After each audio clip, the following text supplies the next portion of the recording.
Vou colocar para gravar, tá certo? Podemos começar? Podemos, tá faltando um bocadinho de gente, mas Deixa eu ver. Eu vou mandar aqui mensagem no grupo, viu? já tá gravando.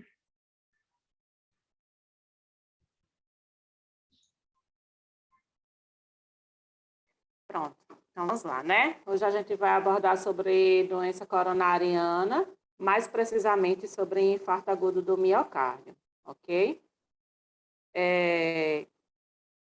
Deixa eu ver se eu consigo colocar aqui exibição. Deixa eu tirar aqui essa tela daqui, minimizar. Está me atrapalhando. Pronto.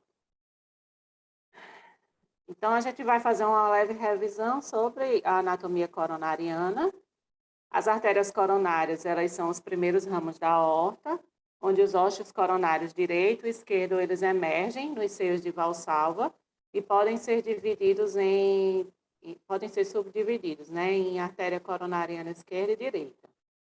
A artéria coronária esquerda, ela é nomeada também de tronco da coronária esquerda, e ela vai ser responsável por irrigar quase todo o ventrículo esquerdo. Parede anterolateral, porção anterior do septo interventricular, átrio esquerdo e o nó sinusal. Ela vai ser dividida em duas importantes coronárias, que é a artéria descendente anterior, considerada a mais importante, pois ela vai irrigar os terços anteriores do septo interventricular e grande parte da parede anterior do ventrículo esquerdo, né? Ela vai descer pelo sulco interventricular, emitindo ramos, que seria as diagonais, que a gente chama, né? Os quais vão irrigar a parede lateral do ventrículo esquerdo. E a artéria circunflexa, que ela vai contornar todo o sulco atrioventricular, emitindo ramos das marginais. Irriga parte da parede lateral e posterior do ventrículo esquerdo. Normalmente, o infarto agudo do miocárdio, ele acontece numa dessas porções, certo? Porque o êmbolo ele vai se deslocar, vai se alojar aí, também pode ser também feito pela projeção, né, da placa de ateroma, e aí, obstruindo essa artéria coronária esquerda, causa uma lesão muito grande, né, muito extensa no ventrículo esquerdo, né, por ela ser bem importante, irrigar bastante boa parte do ventrículo, acaba causando uma lesão significativa. As artérias coronárias, elas são os primeiros ramos da aorta, onde os ossos coronários direito e esquerdo, eles emergem nos seios de Valsalva e podem ser divididas em coronária direita e esquerda, né, como eu falei. A direita, ela vai irrigar o átrio direito, ventrículo direito, nó sinusal atrioventricular, porção posterior do septo interventricular e parte da parede posterior e inferior do ventrículo esquerdo. Ela emerge do seio de Valsalva direito, cursa pelo sulco atrioventricular, onde na cruz do coração ela vai emitir ramos, sendo os principais o descendente posterior e o ventrículo posterior. Aqui na figura, vocês conseguem visualizar melhor, certo? Essa ramificação. Então, quando a gente estuda a anatomia, né, do coração, a gente consegue identificar bem direitinho as artérias coronárias direita e esquerda, as suas ramificações e é a parte do ventrículo que elas vão estar irrigando, né? Aí, no caso, a artéria marginal, a artéria diagonal, a artéria circunflexa, né, que são os ramos da coronária esquerda, e a artéria interventricular, certo? Seria da direita. E aí, quando a gente estuda a parte da anatomia do infarto agudo do miocárdio, por entender a anatomia coronariana, a gente consegue entender direitinho, identificar a extensão da lesão, né? Sabendo onde foi obstruída através da angiografia, né? Faz o cateterismo, se o CAT virar anjo, o cardiologista vai tentar desobstruir a região onde está ocasionando a lesão, onde foi formada a placa de ateroma. E aí, se conseguir reverter na angioplastia, é feito o implante do stent, né?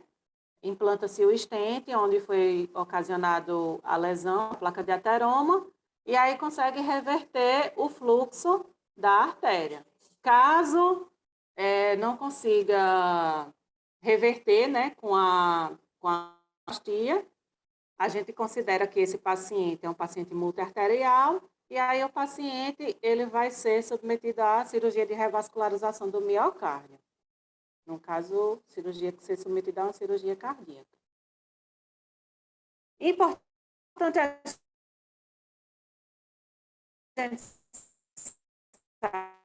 saber a função do endotélio, certo? Ele é uma monocamada de epitélio pavimentoso, entre o lente circulante e a camada média do músculo liso vascular, e utiliza essa posição estratégica para manter a homeostase da parede vascular e a regulação da circulação. Então, o endotélio é a camada que ele dá. Por quê? Porque ele vai controlar a permeabilidade vascular. O endotélio é quem regulativamente o extravasamento de fluidos e macromoléculas. Ele tem função endócrina, porque ele sintetiza substâncias, o calibre vascular, fluxo sanguíneo, desempenha papel fundamental.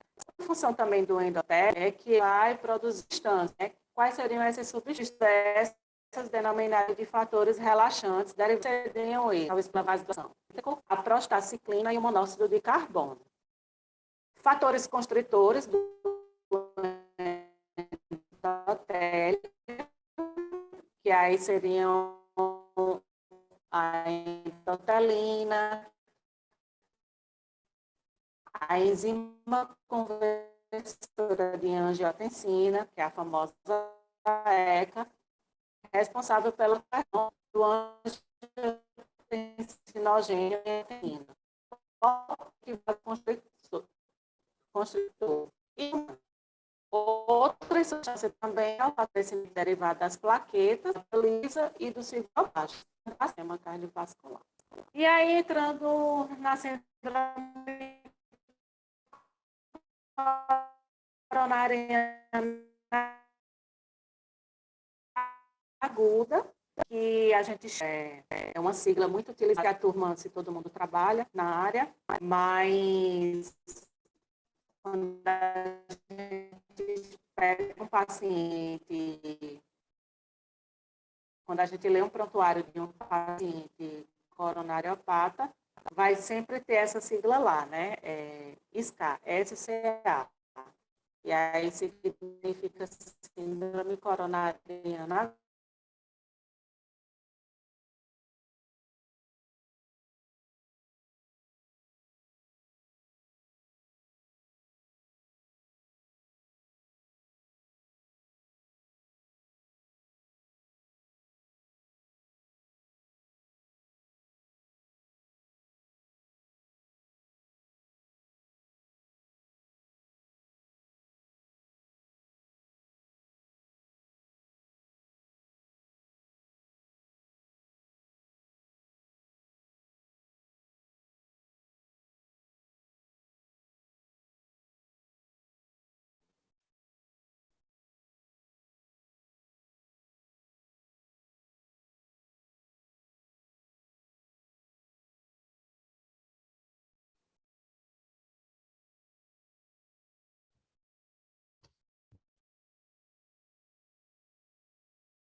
Perguntar aqui.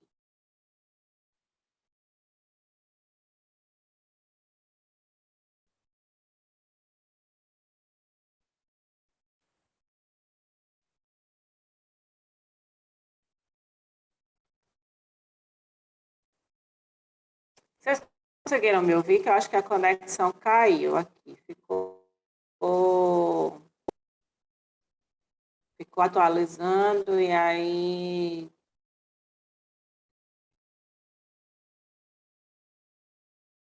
E aí eu não sei. Agora está melhor, né? Então eu acredito que foi isso mesmo. Aqui tá dando que a conexão está instável aqui no meu computador. Mas vocês conseguiram ouvir até que parte?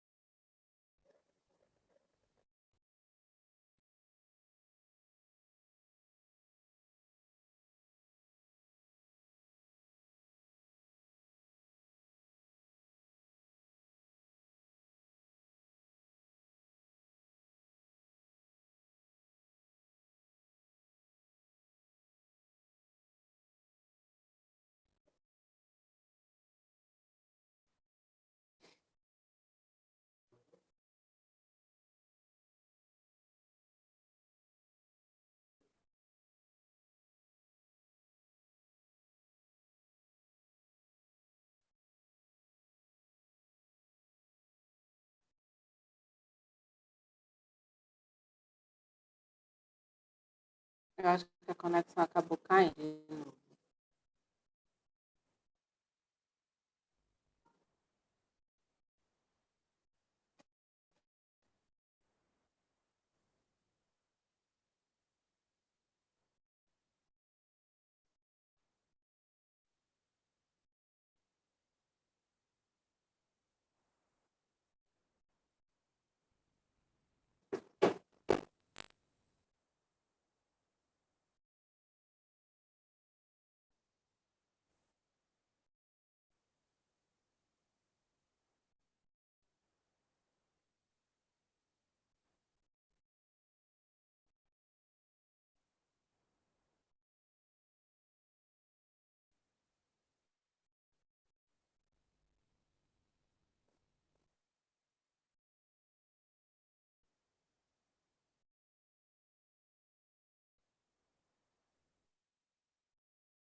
Então, vocês estão conseguindo ouvir agora?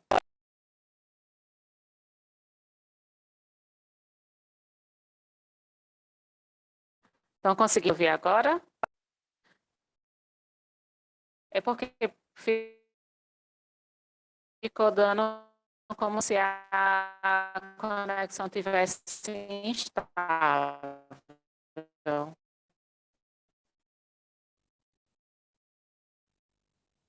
Posso continuar, então, né? Pronto. Eu parto da síndrome coronária aguda, que ela pode ser de dois tipos, com supradescimento do segmento E ou infarto agudo do miocárdio, resultado da obstrução total do fluxo e supradesnivelamento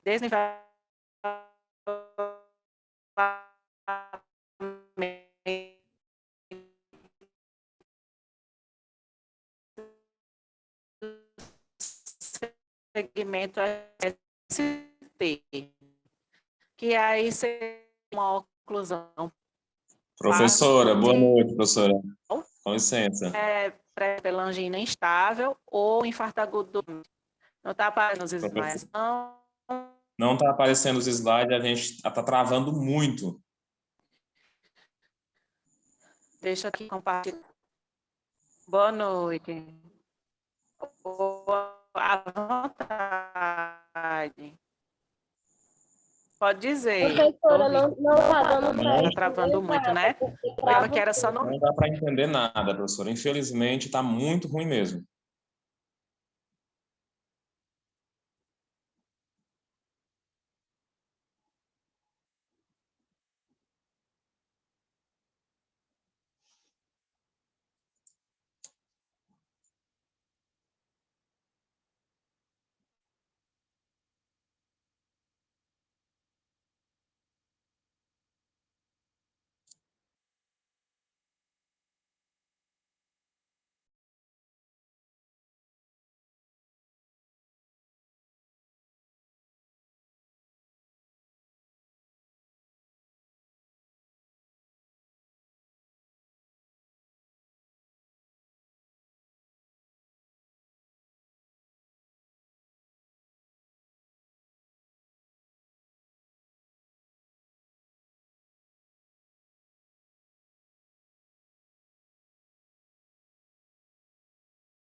Pessoal, agora vocês estão conseguindo?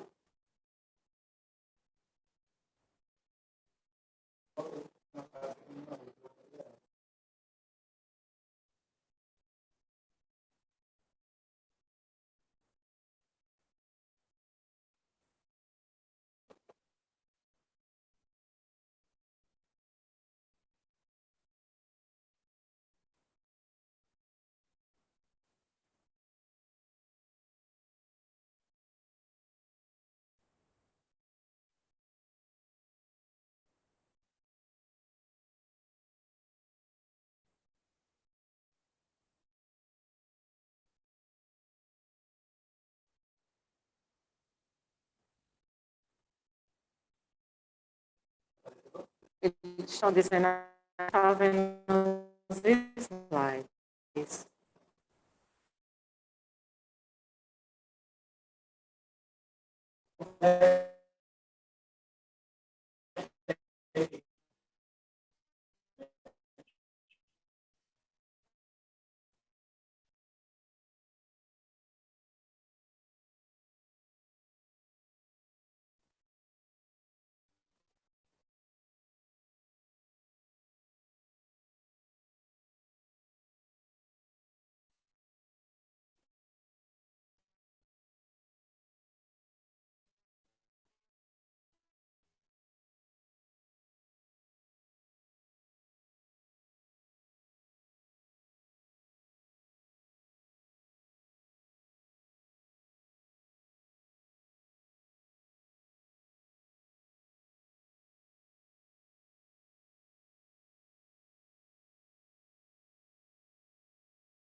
Pessoal, agora vocês estão conseguindo me ouvir?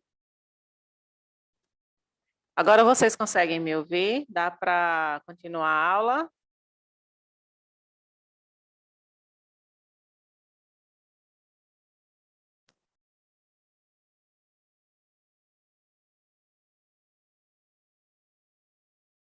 Pronto, já conseguiu compartilhar aí os slides? Já estão conseguindo visualizar? Que eu botei para compartilhar. Pronto, ok. Então, continuando a aula, certo? Eu parei no slide de síndrome coronariana aguda, né? Falei sobre o infarto agudo do miocárdio com supra DST e sem supra DST. Com supra DST vai ser a oclusão total do fluxo coronariano e sem supra DST vai ser a oclusão parcial, tá certo?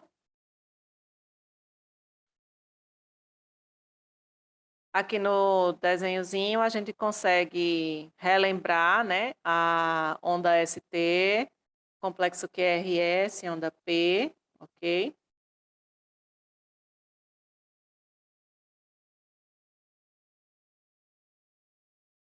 E aí, como é que ocorre essa oclusão? A oclusão do fluxo coronariano ele se dá pela formação da aterogênese, que seria a formação da placa do ateroma, né? Então, a aterosclerose é uma doença inflamatória crônica de origem multifatorial que ocorre em resposta à agressão endotelial. Então, o endotélio, né, que é aquela camada bem importante que a gente viu nos slides lá atrás, ele vai sofrer múltiplas agressões, certo? E aí, ele sofrendo múltiplas agressões, vai gerar um processo inflamatório crônico. Então, N fatores vai ocasionar esse processo inflamatório, acometendo a camada íntima das artérias de médio e grande calibre. E aí inicia-se a formação da placa de ateroma, que é a placa aterosclerótica. Inicia-se com a agressão ao endotélio vascular por diversos fatores de risco, como a dislipidemia, hipertensão arterial ou tabagismo.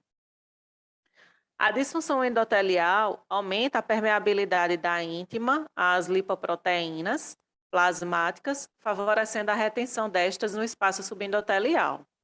As partículas de LDL sofrem oxidação, o depósito de lipoproteínas na parede arterial, que seria o processo-chave, né, no início da aterogênese, ocorre de maneira proporcional à concentração destas lipoproteínas no plasma.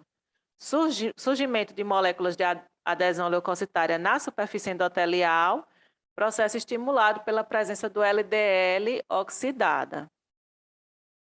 As moléculas de adesão são responsáveis pela atração de monócitos e linfócitos para a intimidade da parede arterial.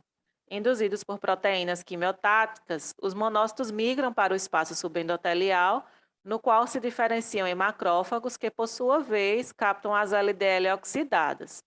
Os macrófagos repletos de lipídios são chamados de células espumosas ou esponjosas e são o principal componente das estreias gordurosas. Lesões macroscópicas iniciais da aterosclerose. Uma vez ativados, os macrófagos são em grande parte responsáveis pela progressão da placa aterosclerótica por meio da secreção de citocinas, que amplificam a inflamação, e de enzimas proteolíticas capazes de degradar o colágeno e outros componentes teciduais locais. Os linfócitos T, embora menos numerosos que os macrófagos no interior da ateroma, são de grande importância na aterogênese. Mediante interação com os macrófagos, as células T elas podem se diferenciar e produzir citocinas, que modulam o processo inflamatório local.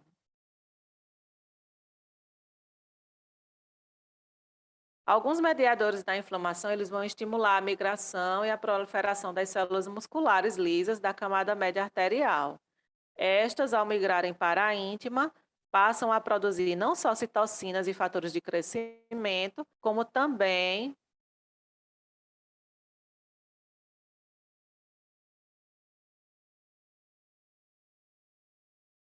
Estas, ao migrarem para a íntima, passam a produzir não só citocinas e fatores de crescimento, como também matriz extracelular, que formará parte da capa fibrosa da placa aterosclerótica. A placa aterosclerótica plenamente desenvolvida é constituída por elementos celulares, componentes da matriz extracelular e núcleo lipídico e necrótico, formado principalmente por debris de células mortas. Então, esse seria o passo a passo da aterogênese, certo? Então, como é que ocorre o processo inflamatório da aterogênese dentro do vaso? As placas estáveis caracterizam-se por predomínio de colágeno, organizado em capa fibrosa espessa, escassas células inflamatórias e núcleo lipídico e necrótico de proporções menores. Já as placas instáveis, elas apresentam atividade inflamatória intensa, especialmente em suas bordas laterais, com grande atividade proteolítica, núcleo lipídico e necrótico proeminente e capa fibrótica tênue. A ruptura desta capa expõe material lipídico altamente trombogênico, levando à formação de um trombo sobrejacente. Esse processo, também conhecido por aterotrombose, é um dos principais determinantes das manifestações clínicas da aterosclerose. Então, aqui na figura a gente consegue visualizar o passo a passo da formação da placa de ateroma, né? Então, a gente tem, inicialmente, acúmulo de lipídios modificados, seguido pela ativação das células endoteliais, ou seja, o próprio endotélio ele vai reconhecer que é um processo inflamatório ali existente. E aí ele vai começar, entre aspas, a se defender. Vai ocorrer migração das células inflamatórias para aquele local onde está sendo depositado acúmulo de lipídios. Vai ativar as células inflamatórias, recrutando assim células musculares lisas, proliferação e síntese da matriz, formação da capa fibrosa, ruptura da placa, agregação plaquetária, formando assim a trombose, o trombo, né? E aí a classificação do IAM, ou da síndrome coronariana aguda. Ela pode ser classificada quanto à gravidade ou à duração, e o seu diagnóstico vai se basear na tríade, quadro clínico, eletrocardiograma e dosagem enzimática. Então, toda vez que um paciente dá entrada na emergência, com quadro clínico característico, eletrocardiograma comprovando que apresenta alteração do segmento ST e feita a dosagem das enzimas cardíacas, aí a gente consegue, o médico ele consegue dar o diagnóstico de infarto, certo? Consegue identificar que aquele paciente infartou. E aí ele é internado dentro da terapia intensiva para que seja feito o cateterismo. Se durante o cateterismo for possível reverter a lesão com a angioplastia, ele reverte a lesão colocando os stents. Se não for possível, aquele paciente ele é submetido à cirurgia de revascularização do miocárdio. E aí, qual seria o quadro clínico? O desconforto descrito pela maioria dos pacientes com angina, ele vai ser descrito por dor, pressão ou peso, geralmente na região retroesternal, com transmissão variável para a região ulnar do braço esquerdo, ombro, pescoço, mandíbula ou região epigástrica. Outros achados vão incluir náusea, dispneia, sudorese, dor abdominal, fraqueza ou síncope. Como vai se apresentar esse eletrocardiograma? O eletrocardiograma é o exame mais importante para o diagnóstico de infarto agudo do miocárdio. Ele deve ser feito seriadamente nas primeiras 24 horas. Se for uma síndrome coronariana aguda sem supra-DST, no eletro vai apresentar uma depressão do segmento ST persistente, podendo estar presente especialmente se a agravação for feita no momento em que o paciente estiver sentindo dor. Elevação transitória do segmento ST e inversão da onda T também podem ocorrer. Se for uma síndrome coronariana aguda com supra-DST, podem ser notadas 3 fases. A fase hiperaguda, que inicia-se logo após o evento, com síndrome coronariana aguda com ST e aumento da amplitude da onda T. A fase aguda seria a elevação do segmento ST, diminuição da onda T e formação de ondas Q patológicas. E a fase pós-aguda seria a inversão total da onda T e o retorno do segmento ST à linha de base. Dosagem das enzimas cardíacas, são os biomarcadores de necrose. Aí, quais são esses biomarcadores? Análise plasmática de troponina e da CKMB, que seriam os biomarcadores de necrose miocárdica. Diagnóstico diferencial para angina instável e infarto agudo do miocárdio, né? Apresentam elevação após 3 a 4 horas e de 6 a 8 horas do início dos sintomas, com pico em 12 e 24 horas e normalização em 3 a 4 dias. Então, seria as enzimas, e aí você observa que essas enzimas, elas vão estar variando, elas vão estar sendo aumentadas à medida que as horas elas vão se passando. A creatinofosfoquinase, que é a CPK, a desidrogenase lática, que é o DHL, e a transaminase glutâmico oxalacética, que é o TGO, são outras enzimas dosadas para confirmação diagnóstica. Outros biomarcadores podem estar elevados, incluindo a proteína C reativa, marcador inflamatório, que quando elevado está associada com risco de infarto aumentado a longo prazo. Como se dá o tratamento e a estratificação de risco? Então, suspeitou de síndrome coronariana aguda, né? É feito o eletrocardiograma. Imediatamente há aquela presença daquela tríade do quadro clínico, né? Porque sempre lembrar que a clínica do paciente ela é soberana, certo? E aí, como é que vai se apresentar esse eletro? Nesse eletro vai ser observado elevação do segmento ST ou o eletro vai estar normal? Se o eletro está normal, ele apresenta alteração de ST, então são essas duas linhas de pensamento iniciais. Se o eletro apresenta elevação do segmento ST, eu vou para os marcadores cardíacos. Depois que dosar os marcadores cardíacos, se ele tiver positivo, é constatado, feito o diagnóstico, com supra-DST ou sem supra-DST. Se os biomarcadores eles derem negativos, então eu tenho uma angina instável, certo? Então, só dá o diagnóstico de infarto agudo do miocárdio se eu tiver quadro clínico, aquela tríade clássica, se eu tiver eletrocardiograma com elevação do segmento ST, biomarcadores positivos, certo? Esses biomarcadores estando positivos, eu vou diagnosticar o tipo de infarto, se ele vai ser com supra-DST ou sem supra-DST. Se os biomarcadores derem negativos, então eu não tenho um infarto agudo do miocárdio, mas eu tenho uma angina instável, certo? E aí, o médico ele vai definir o tratamento.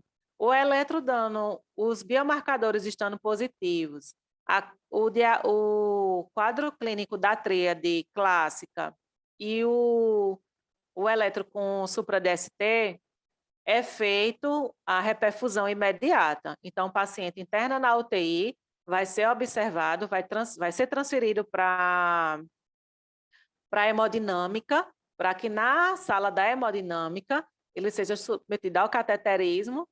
Durante o cateterismo é observada a lesão, observou a lesão, faz a reperfusão com a implantação do stent, que é quando a gente diz que o cardio vira anjo, certo? Então, o cardio vira anjo quando? Quando eu tenho a colocação do stent. Então, o paciente foi submetido ao cateterismo e do cateterismo foi necessário realizar a angioplastia. Observem que o cateterismo, ele pode ser tanto diagnóstico como tratamento. Se não houve necessidade de reperfusão, então aí o paciente ele vai, se a lesão for muito extensa, o paciente ele vai ser submetido à cirurgia de revascularização do miocárdio, que é normalmente aqueles pacientes que são multiarteriais, ou seja, apresentam várias lesões em vários ramos das artérias coronárias, né? Então a lesão ela é bastante extensa, que não é possível ser revertida na angioplastia, e aí o paciente fica dentro da terapia intensiva até ser submetido à cirurgia de revascularização do miocárdio. Tratamento... Eita, acho que eu pulei um. Deixa eu ver. Não, tá certo. Tratamento e a estratificação de risco. Então, como é que é feito o tratamento desse paciente? Suporte de oxigenoterapia, se a saturação periférica estiver abaixo de 90%. Caso a saturação periférica do paciente esteja normal, né, acima de 90%, aí você não oferta. Mas aí tem uma observação importante quanto ao uso da oxigenoterapia. Alguns pacientes, eles sentem tanta dor, que eles evoluem com dispneia. E mesmo eles evoluindo com dispneia, a saturação periférica não cai. Porém, quando é instalada a oxigenoterapia por cateter nasal, eles referem melhora. E aí eles tendem a diminuir a ansiedade, a dor também tende a diminuir, e aí a dispneia também diminui, mesmo ele estando com saturação periférica normal.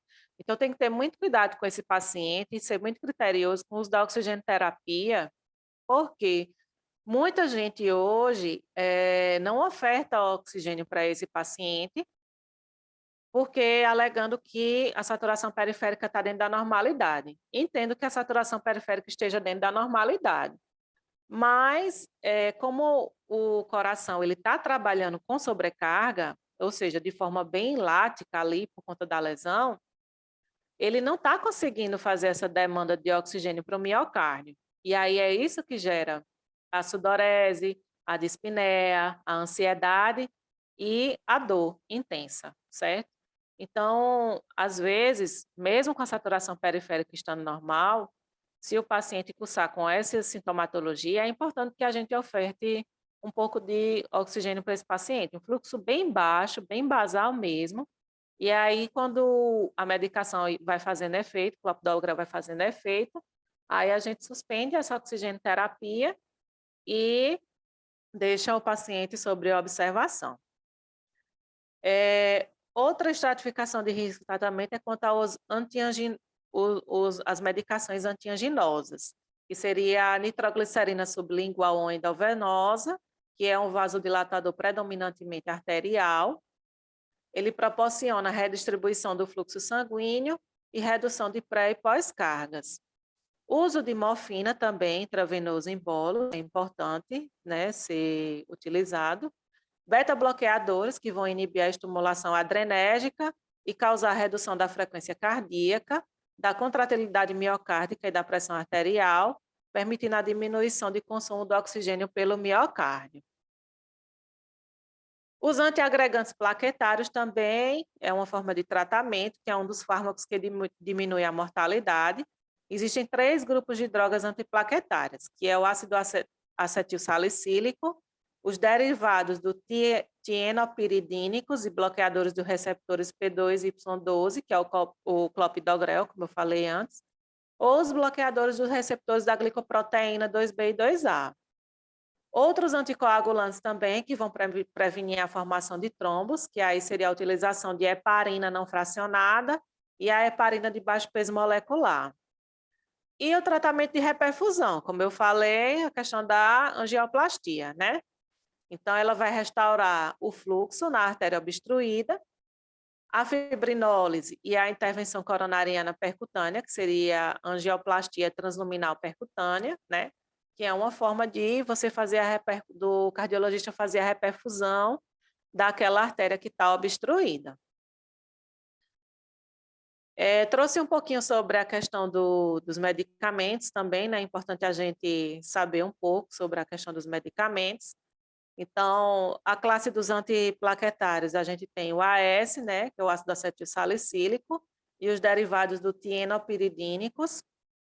O nome comercial dessa medicação seria aspirina e o de baixo o ticlopidina ou clopidogrel. A ação da aspirina seria o bloqueio de formação de tromboxane A e os efeitos colaterais que ele dá sangramento, náuseas e vômito. No caso do clopidogrel, a ação dele seria antagonista da ativação plaquetária e os efeitos colaterais seriam sangramento. Quanto aos inibidores da glicoproteína 2A e 2B, a gente tem o tirofiban, que o nome comercial é o agrastat. A ação dele vai ser inibir a agregação plaquetária e os efeitos colaterais, sangramento e trombocitopenia. Em relação aos anticoagulantes, que aí a gente tem a heparina e a heparina de baixo peso molecular. Nome comercial, enoxaparina, ação, inativação dos fatores de coagulação e os efeitos colaterais, sangramento e trombocitopenia. Os beta-bloqueadores, que é o atenolol, propanolol, carvedilol, nome comercial Abloc, Angipres e Celoquen. O efeito dele vai ser bloqueio dos receptores beta reduzindo frequência cardíaca e reduzindo o consumo de O2 pelo miocárdio. E os efeitos colaterais seriam tonturas, bloqueios e broncoespasmos. Os bloqueadores dos canais de cálcio, o verapamil, o diltiazem, a amlodipina e a nifedipina. Nome comercial dele, Norvax, Balcor ou Adalat. Efeito, bloqueio dos canais de cálcio e prolongamento do relaxamento vascular. Ação. E os efeitos colaterais seria cefaleia, constipação, hipotensão, taquicardia e bradicardia. Em relação aos inibidores da enzima de conversão, seria o captopril, enalapril, lisinopril e o ramipril. Nome comercial, Capotem, Renitec, Triatec. A ação dele vai ser inibir a formação da angiotensina, provoca vasodilatação e redução da volemia. Os efeitos colaterais, hipotensão, tontura e tosse seca. E os famosos nitratos, que a gente tem o dinitrato de isosorbida e a nitroglicerina. O nome comercial dele é Isordil. A ação de vasodilatação coronariana e antianginosa. E os efeitos colaterais seriam cefaleia, hipotensão, tontura, certo? Do ponto de vista da fisioterapia, o que a gente tem? Observar esse paciente, ver realmente a necessidade de oxigenoterapia, quando ele cursar daquela forma de sudorese, ansiedade, dor, né? Quando a dor está bem intensificada. Então, ofertar um suporte de oxigênio em dose baixa, fluxo baixo, cateter nasal, certo? Atender esse paciente após a reperfusão, né, após a angioplastia, a gente prestar assistência a esse paciente, porque muitas vezes esse paciente ele fica com medo de ir ao banheiro, fica com receio de caminhar, né? E assim, eles têm um pouco de razão, né? Ocorreu uma lesão ali no miocárdio, então eles acabam sendo bem criteriosos. Em relação ao pós-operatório da cirurgia de revascularização do miocárdio, a gente acompanha o paciente e faz toda a sequência de terapia intensiva. Então, quando o paciente ele chega entubado na UTI, é feito o desmame da ventilação. No meu serviço, a gente faz de forma precoce, então, muitas vezes, a gente nem preenche o formulário de desmame, porque não cursa, né, com 12 horas. O paciente chega, já chega sem sedação, já chega realmente pronto para ser estubado. Normalmente, o cirurgião cardíaco já traz ele estubado, né, já traz do bloco estubado. E aí, ele só chega com aporte de oxigenoterapia, que a gente continua, faz a VNI, né, no POI, no pós-operatório imediato, a gente inicia com a VNI. No dia seguinte, quando ele está mais acordado, já coloca ele sentado, cabeceira elevada. Se ele tolerar sentar à beira-leito, coloca ele sentado à beira-leito, sentado na poltrona. Só que tudo isso a gente vai seguir conforme as recomendações da terapia intensiva. Então, o paciente ainda está com uso de droga vasoativa? Se está, então vai ser difícil a gente sentar na poltrona. O paciente já está com dreno, ainda está com dreno mediastínico, né? Esse dreno está muito produtivo. Como é que está a gasometria desse paciente? Essa oferta de oxigênio ainda está sendo necessária? Continua a terapia com a VNI, é feito raio-x de controle. Então, todo esse passo a passo da parte da terapia intensiva, é importante que vocês tenham um protocolo do próprio serviço e sigam o protocolo do próprio serviço. Na minha prática, a gente faz dessa forma, né, no local onde eu trabalho. Então, o paciente chegou estubado, é ofertado oxigenoterapia, é observado a produção do dreno mediastínico, a gente avalia se ele está em uso de droga vasoativa ou não. No primeiro DPO, tenta sentar ele à beira-leito, tenta fazer exercícios de bombeamento tibiotássico, tenta fazer exercícios ativos de membro superior, respeitando e limitando a dor do paciente. A gente continua com a VNI por mais ou menos de 3 a 4 dias, porque lá é feito radiografia, né? Então, assim, é protocolo ser feita a radiografia. A gasometria arterial, nas primeiras 12 horas, a gente faz a cada 1 hora, venosa e arterial. Nas 12 horas seguintes, a gente não faz mais de 1 em 1 hora, a gente realiza a cada 2 horas, ou então conforme solicitação do médico ou do fisioterapeuta. Em termos de VNI, a gente continua por volta de 3 a 4 dias, se o paciente cursar bem, sem a telectasia. Se for um paciente que complicou, a gente continua com a VNI. E deambular o mais precocemente possível. Normalmente, a média de alta do serviço onde eu trabalho é de 2 dias. Então, no segundo DPO, é avaliado pela equipe de cardiologia e pelo cirurgião cardíaco.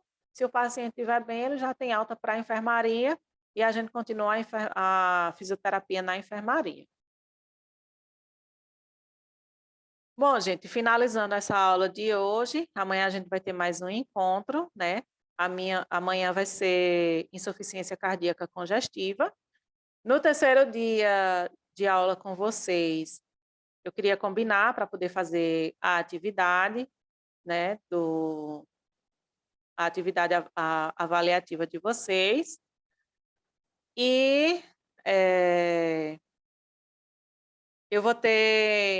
vai ter cirurgia cardíaca na próxima semana, então eu vou tentar trazer para vocês alguma coisa do quadro clínico, que vai ter cirurgia cardíaca lá no meu serviço, eu vou tentar trazer para vocês alguma coisa do quadro clínico do paciente que vai estar lá, certo? Em relação a infarto agudo do miocárdio. E aí eu queria combinar com vocês depois para a gente poder marcar a aula de avaliação. Infelizmente, essa semana eu não vou poder, só vou poder dar aula amanhã de insuficiência cardíaca, ok? Obrigada pela atenção de vocês.